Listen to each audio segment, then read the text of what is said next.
జాతీయ విద్యా విధానం.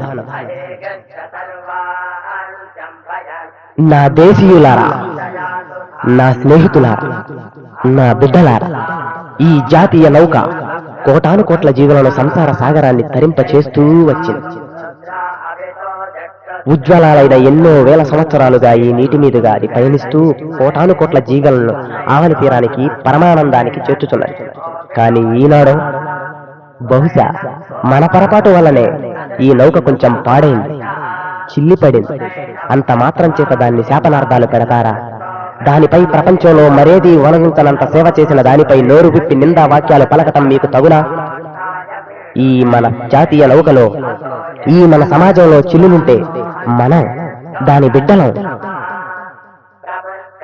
మనం పోయి ఆ రంధ్రాలను మూసివేద్దాం, కానీ మురితంతో మన గుండెల రక్తంతో ఆ పని చేద్దాం. చేయజాలకుంటే చావనన్నా చద్దాం. మన మెదళ్లను బెరడాలుగా చేసి ఆ నౌకను అమరుద్దాం. కానీ దాన్ని గర్హించటమా? ఏ నాటికి వద్దు.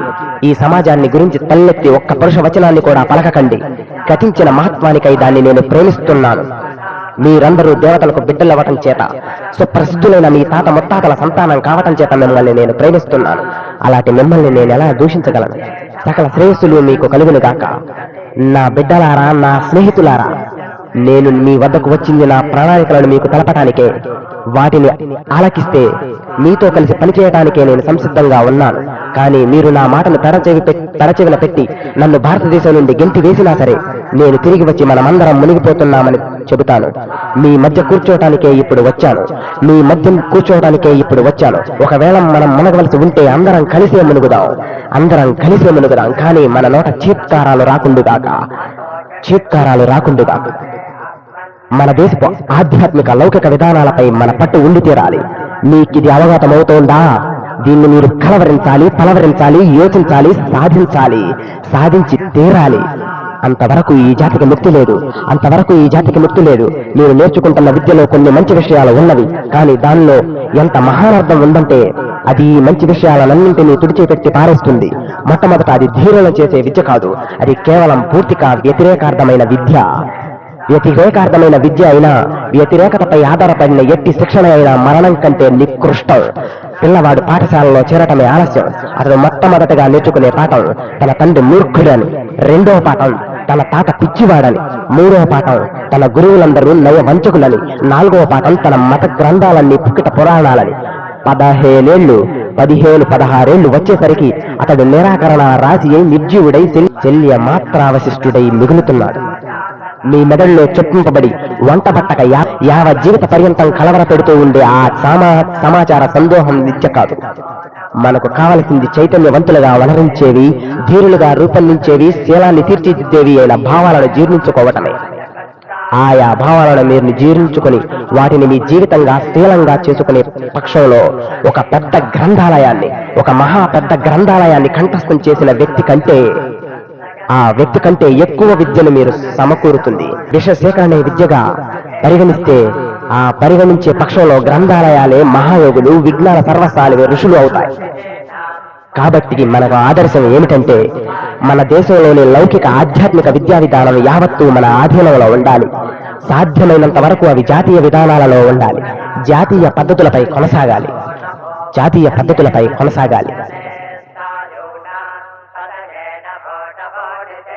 మూడవ పాఠ్యాంశం భౌతిక ఆధ్యాత్మిక శక్తి. భారతదేశం చేరుకున్న ఆర్యులు అక్కడి శీతోష్ణ స్థితి ఎరతెరగ పనిచేయటానికి వీలు లేనంత వేడిగా ఉందని గ్రహించారు. అందుచే వారు ఆలోచనాపరులు కాసాగారు. ఆ విధంగా వారు అంతర్ముఖులై మతాన్ని పెంపొందించారు. మానసిక శక్తి అనంతమైనదని గ్రహించటం చేత దాన్ని వారు వశపరుచుకోసాగారు. ఆ మానసిక శక్తి ద్వారా వారు మానవుడని, మనం వ్యవహరించే ఆ శరీరంలో చుట్టుకుని అనంత శక్తి దాగి ఉండటాన్ని, అది చలన శక్తి పొంది ప్రయత్నిస్తూ ఉండటాన్ని కనుగొన్నారు. ఆ శక్తిని వికసింపచేయటమే వారి ముఖ్యోద్దేశమైంది.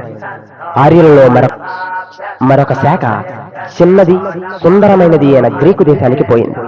అక్కడి శీతోష్ణ స్థితి, సహజ పరిస్థితులు మరింత అనుకూలతరంగా ఉండినవి. అందుచేత వారి కార్యాచరణ బహిర్ముఖమై బాహ్య కళలను, బాహ్య స్వాతంత్ర్యాన్ని అభివృద్ధి చేసింది. గ్రీకుల రాజకీయ స్వాతంత్రానికి యత్నించారు. హైందవులు ఎల్లప్పుడూ ఆధ్యాత్మిక స్వాతంత్రాన్నే కోరారు. ఇద్దరూ ఏకపక్షవాదులు. భారతీయులు జాతి రక్షణ పట్ల, దేశాభిమానం పట్ల తగినంత శ్రద్ధ వహింపరు. తమ మతాన్ని మాత్రమే పరిరక్షించుకుంటారు. ఇక గ్రీకులకు, ఐరోపా వారికి దేశమే ప్రప్రథమ విషయం. గ్రీకులకు, ఐరోపా వారికి దేశమే ప్రప్రథమ విషయం. ఆధ్యాత్మిక స్వాతంత్రాన్ని సంరక్షించుకొని సాంఘిక స్వాతంత్రాన్ని నిర్లక్ష్యపరచడం ఒక లోపం. కానీ సాంఘిక స్వాతంత్రానికై ఆధ్యాత్మిక స్వాతంత్రాన్ని నిర్లక్ష్యం చేయటము గొప్ప లోపం. కాబట్టి ఆత్మ స్వాతంత్ర్యానికి, శారీరక స్వాతంత్రానికి పాటుపడి తీరాలి. ఆత్మ స్వాతంత్రానికి, శారీరక స్వాతంత్రానికి పాటుపడి తీరాలి. పవిత్రంగా ఉండటం, నిస్వార్థంగా ఉండటం, ఇదే మత సర్వస్వం. నాయనలారా, మత రహస్యం సిద్ధాంతాలలో లేదు, ఆచరణలో ఉంది. మంచిగా ఉండటం, మంచి చేయటం, ఇదే మత సర్వస్వం. ప్రభు అని అరిచేవాడు కాదు, తండ్రి ఆనతి నిర్వర్తించేవాడు. మీరొక చక్కని యువక బృందం. సత్వరమే మీలో అనేకులు మీరు పుట్టిన దేశానికి సౌభాగ్యకర్తలుగా, మీరున్న సమాజానికి ఆభరణాలుగా రూపొందుతారని ఆశిస్తున్నాను.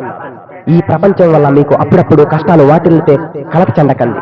అవి త్వరలోనే తొలగిపోయి సర్వం చక్కబడుతుంది. నీతిమంతులు కండి, సాహసోపేతులు కండి, అకుంఠిత నీతివర్తులు, సాహసోన్నతులు అయిన పరిపూర్ణ మానవులు కండి. వీరికి పండలే పాపం చేస్తారు. తలంపులలో అయిన సాహసవంతులు అలా చేయరు. వీరు వారు అనకుండా అందరినీ ప్రేమించటానికి ప్రయత్నించండి. మీరు ధీరులై మీ సంరక్షణలోని వారిని సాహసోపేతులు, నీతిమంతులు, దయాళువులుగా తీర్చిదిద్దండి. నా బిడ్డలారా, నా స్నేహితులారా, మీకు నైతిక వర్తనం, సాహసం తప్ప వేరే మతం వద్దు. నైతిక వర్తనం, సాహసం తప్ప వేరే మతం వద్దు. పిరికితనం వద్దు, పాపం వద్దు, నేరం వద్దు, బలహీనత వద్దు. అవన్నీ వాటంతట అవే వచ్చి పడతాయి. నరాలను బలహీనపరిచే వినోద కార్యక్రమం ఎలాంటిదైనా సరే చూడవద్దు. దాని ఛాయలకైనా వెళ్ళకండి. జాతిగా మనం మన వ్యక్తిత్వాన్ని కోల్పోయాం. భారతదేశంలోని దౌర్భాగ్యానికి కారణం ఇదే. కోల్పోయిన వ్యక్తిత్వాన్ని మళ్లీ జాతిలో కల్పించి పామర జనోద్ధరణ గావించాలి. హిందువులు, మహమ్మదీయులు, క్రైస్తవులు అందరూ పామరులను అణగద్రొక్కారు. మళ్లీ వారిని ఉద్ధరించే శక్తి అంతరంగం నుంచే, సనాతన హిందువుల నుంచే వచ్చి తీరాలి. ప్రతి దేశంలోనూ దోషాలు ఉండేవి మతానికి ప్రతికూలతలో గాని మతంలో కాదు. కాబట్టి నిందించవలసింది మతాన్ని కాదు, గుర్తుపెట్టుకోవండి. నిందించవలసింది మతాన్ని కాదు, మనుష్యులను. దాన్ని సాధించటానికి కావలసింది మొదట మనుష్యులు, పిదప నిధులు. ప్రస్తుతం మీకు మంచి ఊహలు, మంచి తలపులు కలగాలి. మీరు సజ్జనులు, కులీనులు. చైతన్యవంతమైన శక్తిని జడ పదార్థంగా, అంటే ఆధ్యాత్మికతను చార్వాక స్థితికి దిగలాగటానికి బదులుగా మీరు జడ పదార్థాన్ని చైతన్య శక్తిగా మార్చివేయండి. ఆ ఆధ్యాత్మిక విశ్వాసం గల అనంత సౌందర్యం, శాంతి పవిత్రతలలో క్షణమాత్రమైనా మీరు అనునిత్యం దర్శించి రేయింబవళ్లు దానిలోనే జీవింప ప్రయత్నించండి. విపరీతమైన దేనిని వెతకవద్దు. కాలి కణగోళ్లతోనైనా తాకకండి. 4వ పాఠ్యాంశం శ్రద్ధ. మిత్రులారా, నా సలహా పాటించండి. మీ కళాశాల చదువులు పూర్తి కాగానే ఉరుల సేవలో మీరు పూర్తిగా నిమగ్నులవ్వండి. అప్పుడు మీరు పొందే ఆనందం ధన కనకాదులతో నిండి ఉన్న ఒక ఖజానా మీ కైవశమైనప్పుడు పొందే ఆనందం కంటే ఎన్నో రెట్లు అధికమైనదిగా ఉంటుంది. పేదరికాన్ని గురించి తలుపులు కట్టిపెట్టండి. ఏ విషయంలో మీరు పేదలు? మీకొక సారటు బండి, గుర్రాల జోడు, అడుగులకు మడుగులెత్తే సేవక బృందం లేవని విచారమా? లేకపోతే ఏం?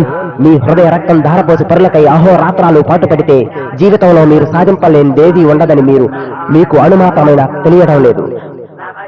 చూడండి, ఇన్ని సంవత్సరాల నుంచి చేసిన భారతీయ పర్యటనలో నేను పలువురు మహాత్ములను, దయారస పరిప్లుతమైన హృదయాలను దర్శించి ఉన్నాను. వారి పాద సన్నిధిని కూర్చున్నప్పుడు ఒక మహాశక్తి ప్రవాహం నా హృదయంలోకి ప్రవహిస్తూ ఉన్నట్లు అనుభూతి చెందాను. నేను మీతో ప్రసంగిస్తూ ఉన్న మాటలన్నీ వారి సాంగత్యం చేత కలిగిన శక్తి ప్రసార లబ్ధియే. మనకు శ్రద్ధ కావాలి, ఆత్మవిశ్వాసం కావాలి. బలమే జీవనం, బలహీనతై మరణం. గుర్తుపెట్టుకోండి, బలమే జీవనం, బలహీనతై మరణం. మరణం మరణం. ఈ శ్రద్ధా భావనను కోల్పోవటం చేతనే దేశం వినాశనం అయింది. కాబట్టి ధీర మానవులను తయారు చేయండి. ధీర మానవులను. మనకు కావలసింది ధీరులు, శ్రద్ధలుత్తమైనప్పుడు ధీరులు ఎలా తయారవుతారు చెప్పండి? శ్రద్ధ కావాలి. ఏ విద్యతే శీలం నిర్మాణమవుతూ ఉన్నదో, మానసిక శక్తి వృద్ధి చెందుతున్నదో, బుద్ధి వికసిస్తూ ఉన్నదో, దేనివల్ల వ్యక్తి స్వశక్తి మీద ఆధారపడగలడో అలాంటి విద్య మనకు ఆవశ్యకం. ఉపనిష్కథలను మీరు చదవలేదా? మీకొకటి చెబుతాను. సత్యకాముడనేవాడు గురువు సమక్షంలో బ్రహ్మచర్య జీవితం గడపటానికి వెళ్ళాడు. గురువు గారు అతనికి కొన్ని ఆవులను అప్పగించి వాటిని అడవిలోకి తోలికి వెళ్ళమన్నాడు. ఎన్నో నెలలు గడిపిన పిదప ఆ ఆవుల సంఖ్య రెండింతలు అవటం గమనించి సత్యకాముడు గురువు గారి వద్దకు తిరిగి వెళ్ళిపోవాలనుకున్నాడు. తిరిగి వెళుతూ ఉన్నప్పుడు ఒక ఎద్దు, అగ్ని, కొన్ని జంతువులు అతడికి సర్వోత్కృష్టమైన బ్రహ్మజ్ఞానాన్ని బోధించాయి. శిష్యుడు తిరిగి రాగానే అతని ముఖ కవళికలను చూసి చూడగానే అతనికి బ్రహ్మ సాక్షాత్కారం కలిగినట్లు గురువు గ్రహించాడు. ప్రకృతి సహచర్యంలో నిరంతరం జీవించటం చేత యథార్థమైన విద్య సంప్రాప్తమైందని ఉపదేశించటమే ఈ కథలోని నీతి. అగ్ని వలె ప్రజ్వలిస్తున్న శీలవంతుల సహచర్యంలో బాల్యం నుండి జీవితం గడపాలి. ఉత్తమ విద్యకు సజీవ తార్కాణం అతడి ఎట్ట ఎదుట ఉండాలి. ప్రతి బాలునికి కఠోర బ్రహ్మచర్యాన్ని అవలంబించే శిక్షణను గడపాలి. అప్పుడు మాత్రమే శ్రద్ధా విశ్వాసాలు జనిస్తాయి. మన దేశంలో సర్వకాలాలలోని త్యాగ పురుషులే జ్ఞానబోధను గావించారు. రామాయణం, మహాభారతం, ఉపనిషత్తుల నుంచి మనం చిన్న చిన్న కథలను సంకలనం చేసి సరళమైన భాషలో రచించి వాటిని పుస్తకాలుగా రూపొందించి చిన్నపిల్లలకు చదవటానికి ఇవ్వాలి. శక్తి మొదలైనవి వాటంతట అవే వచ్చి చేకూరుతవి. మీరు కార్యోన్ముఖులైతే మీలో ఎలాంటి శక్తి, అఖండమైన శక్తి ఉత్పన్నమవుతుందంటే మీరు దాన్ని భరించడానికే కష్టపడవలసి ఉంటుంది. కానీ మీరు కార్యోన్ముఖులై ఉండి తీరాలి. పరులకు వనర్చిన ఎంత స్వల్పమైన పనైనా మీలోని శక్తిని జాగృతం చేసి క్రమంగా మీ హృదయంలో సింహ బలాన్ని చూపిస్తుంది. నేను మిమ్మల్ని ఎంతగానో ప్రేమిస్తున్నాను, కానీ మీరందరూ పని చేస్తూ మరణించాలనే నా ఆకాంక్ష.